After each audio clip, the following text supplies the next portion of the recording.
Halo guys, kali ini aku berkesempatan untuk mereview iPhone XS ini. Apakah masih layak digunakan di tahun 2023? Sebelumnya aku ucapkan selamat Hari Raya Idul Fitri ya. Gimana nih kabar teman-teman yang lagi liburan atau yang lagi pulang kampung? Semoga diberikan kelancaran ya. Nah, bagi teman-teman nih yang sudah nabung atau uang THR-nya mau dibelikan iPhone XS ini, mungkin video ini dapat membantu ya. Sebelumnya bisa bantu like dan subscribe channel aku ini ya teman-teman, agar bisa berkembang untuk kedepannya. Dan aku ucapkan terima kasih ya buat teman-teman yang sudah support channel aku hingga saat ini.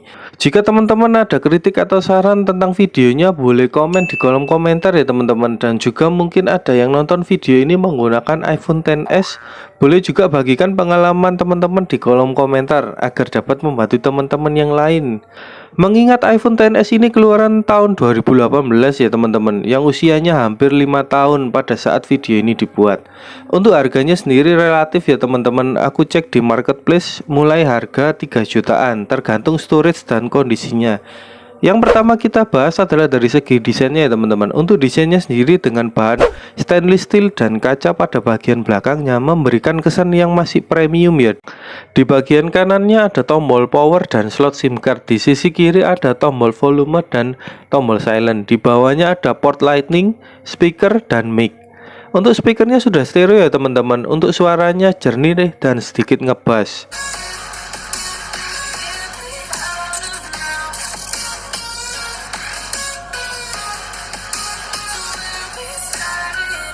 Untuk feel genggamannya masih enak dan kesan premiumnya ini masih terasa ya di iPhone XS ini meskipun sudah keluaran lama.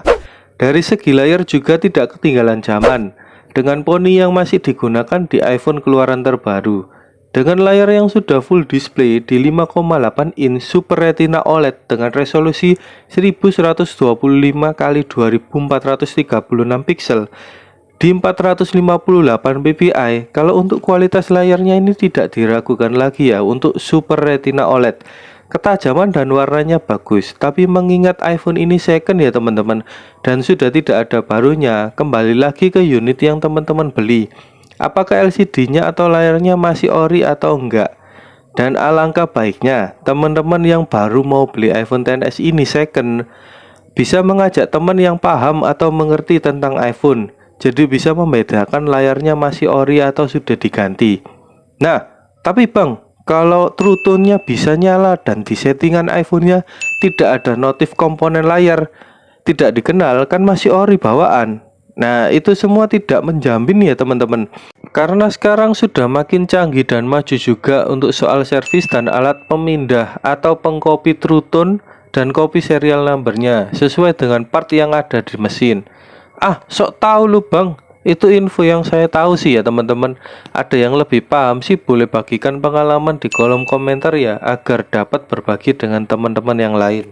Nah, yang kedua adalah kameranya ya. Kameranya ini masih bagus dan masih bisa diandalkan di tahun 2023 ini dengan resolusi yang sama-sama menggunakan 12 megapiksel wide dan tele pada kamera belakangnya, sedangkan kamera depannya masih di 7 megapiksel. Untuk hasil fotonya natural dan tajam ya. Kalau dibuat upload di Instagram atau sosial media masih sangat bagus. Mungkin kekurangan di kameranya hanya di resolusi yang masih di 12 megapiksel. Kalau dipakai di tahun 2023 ini dibandingkan dengan HP-HP di zaman sekarang yang kameranya resolusinya besar-besar ya teman-teman. Dan untuk perekamannya bisa sampai di resolusi 4K di 60 fps. Nah, ini hasil dari perekaman iPhone XS di resolusi 1080 di 60 fps ya teman-teman. Nah, ini untuk hasil perekaman di iPhone XS di resolusi 4K di 60 fps ya teman-teman. Nah, ini untuk hasil perekaman di kamera depan iPhone XS di resolusi 1080 di 60 fps ya teman-teman. Kalau untuk kamera belakangnya tadi di resolusi 4K 60 fps. Kalau untuk kestabilannya kurang ya teman-teman, lebih stabil di 1080 di 60 fps ya. Jika teman-teman nonton video review di channelku ini dari awal buat konten, pengambilan videonya ini menggunakan iPhone XS ini ya teman-teman. Dan kali ini di konten iPhone XS ini sendiri menggunakan kamera dari Pocophone F1 ya di resolusi 1080 di 60 fps. Untuk iPhone XS ini sudah dilengkapi dengan fitur NFC di bagian sensornya yang berada di poninya ini ya teman-teman. Jadi yang memerlukan fitur NFC ini untuk mengisi atau mengecek kartu e-tol sudah bisa ya. Untuk di iPhone XS ini, untuk sistem pengecasannya sendiri sudah support di fast charging 15 watt. Tapi untuk daya tahan baterainya mungkin tidak aku bahas ya teman-teman, karena daya tahan baterai di HP second itu relatif berbeda-beda. Tergantung teman-teman dapat yang kondisi baterainya kayak gimana. Nah sekarang kita ke performanya ya. Kalau untuk performanya masih bisa mumpuni ya di tahun 2023 ini. Dibuat main game Mobile Legends sendiri masih lancar, dapat di settingan ultra di frame rate high. Sedangkan di game PUBG Mobile sendiri dapat di settingan Ultra HD. Untuk gameplaynya lancar ya teman-teman, tanpa ada kendala. Nah beda lagi kalau digunakan di game Genshin Impact. Untuk settingan awalnya dapat di menengah di 30 fps. Nah ini aku coba untuk di settingan highest di 60 fps. Enggak lancar ya teman-teman, sering terjadi frame drop.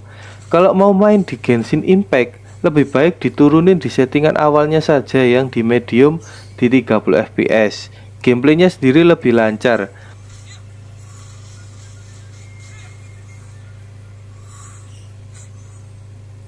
Setelah aku tes main di 3 game tersebut, di Mobile Legends 1 match dan PUBG Mobile 1 match, dan di Genshin Impact sebentar saja, iPhone XS ini sudah terasa agak panas ya teman-teman di bagian belakangnya. Tapi bisa menggunakan case untuk mengurangi panasnya sih. Nah untuk kesimpulannya, apakah iPhone XS ini layak dipakai di tahun 2023? Jawabannya masih layak ya teman-teman. Dari segi display yang sudah menggunakan OLED, kamera dan performanya yang masih bisa diandalkan di tahun 2023 ini, dengan harganya yang mulai di 3 jutaan saja. Dari teman-teman kemarin juga banyak yang bertanya, beli di mana bang? Dan rekomendasi toko buat beli iPhone. Nah saya nggak berani ya teman-teman untuk merekomendasikan toko manapun saat ini, karena iPhone ini kan second ya, juga nggak tahu untuk pemakaian sebelumnya atau sudah diapakan oleh penjual atau tokonya. Contoh nih, pas aku beli di toko B, aku mendapatkan iPhone dengan kondisi yang masih bagus. Maka aku rekomendasikan kan ke teman-teman ya, beli di toko B ini bagus. Nah, nanti dari teman-teman ada yang beli di toko B dan ternyata barangnya dapat yang tidak sama dengan yang aku dapat. Bisa saja teman-teman dapat yang kurang bagus. Terus teman-teman nyalain nih yang sudah rekomendasiin. Nah, katanya beli di toko B barangnya bagus bang, kok saya dapatnya jelek gitu. Nah gitu ya teman-teman. Jadi yang menurut teman-teman penjualnya bisa bertanggung jawab saja sih, atau memberikan garansi ya.